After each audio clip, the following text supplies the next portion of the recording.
Hi, this is Gene from Crayfishman.com. I'm going to show you how to peel and eat northern crayfish. It's pretty similar to eating Louisiana crayfish. Now keep in mind these are virulous crayfish. They don't get as bright red, but these are well cooked. Now the first thing on any crayfish you're going to want to eat the tail. So what you do is you kind of grab the tail, simultaneously pull and just twist it off. Now sometimes there's little legs attached. I'll see if I can get another one like that.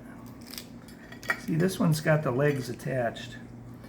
So those first little legs you want to pull off if they are attached.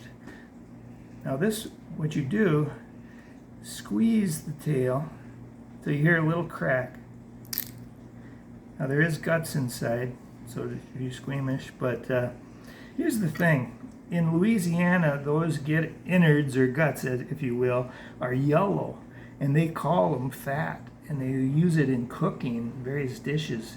But in the northern crayfish, it tends to be green, so you can't get away with calling it fat. It's really not fat; it's just the intestines. But so anyway, after you crack that top part, you peel off the first 2 or 3 segments, and then you can grab the meat and grab the end of the tail. You give it a little squeeze, and you kind of simultaneously pull it out.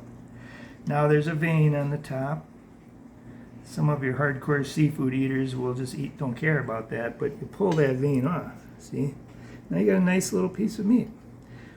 You can do it again on this big tail. This big wide tail like that, that's a female crayfish.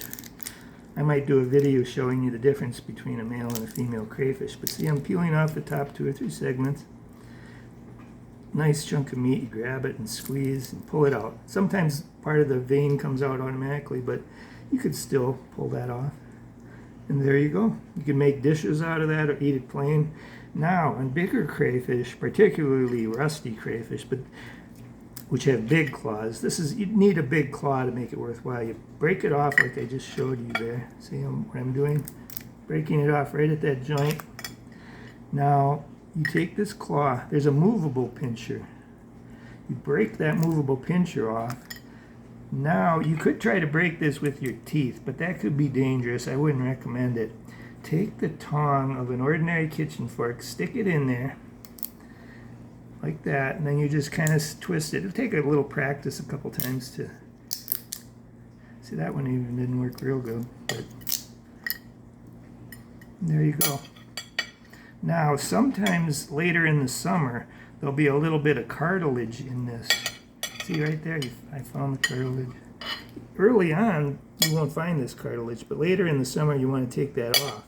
Now you got a nice, the claw meat is unbelievably delicious. It's like crab meat. So if you get the big claws, I would, especially on the rusty crayfish, definitely save that claw meat. On a rusty crayfish, that can be 50% of the weight of the meat. So if you combine the claw meat and the tail meat on a rusty, it actually has more meat than swamp crawfish per pound. So there you go. Bon appetit.